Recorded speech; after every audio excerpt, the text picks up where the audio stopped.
There's been a surprise for Soviet space scientists monitoring the Martian space probe.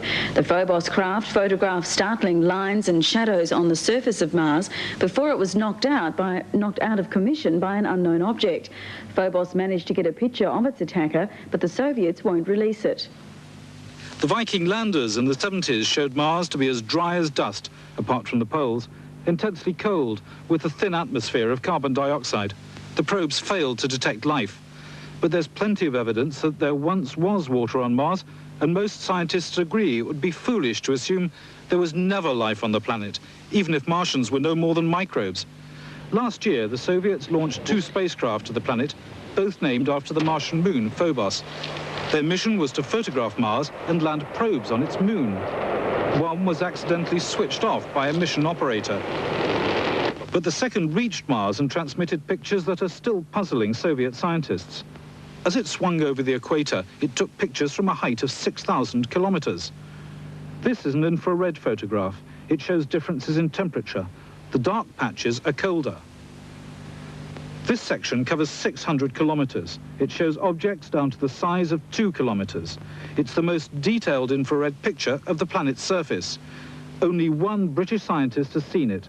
His first reaction, you could mistake it for an aerial view of Los Angeles. We have some very, very thin lines on the surface of Mars in the infrared, which means it's heat. I mean, it's not visible, it's heat. You could see it through clouds if you wanted to. These have a resolution, these have a width, I would guess, of 3 or 4 kilometers wide. Now, in answer to the question of what it is, I certainly don't know, and the Russians aren't telling us. Scientists are also puzzled by this shadow pictured on the surface of Mars by both optical and heat-seeking cameras. They're convinced it's a shadow because they can see objects on the surface beneath.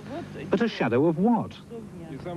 Finally, there's the mystery of the vanishing spacecraft. The Russians have yet to release the last picture transmitted by Phobos before it lost contact with ground control.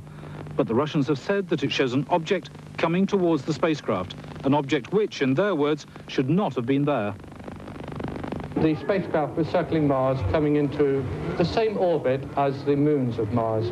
And the last picture, they got halfway through it, and they saw something there which shouldn't be there. Professor Kapitsa makes the joke that it's Martian people. But one possibility could easily be that a small meteorite, a small bit of rock, was in the same orbit as Phobos and hit it. The Soviets declined to speculate. They plan another probe in 1994. British scientists will be able to judge for themselves when the Soviets bring their pictures to a conference at Exeter next month. Because, of course, there must be a sensible explanation, mustn't there? Interesting.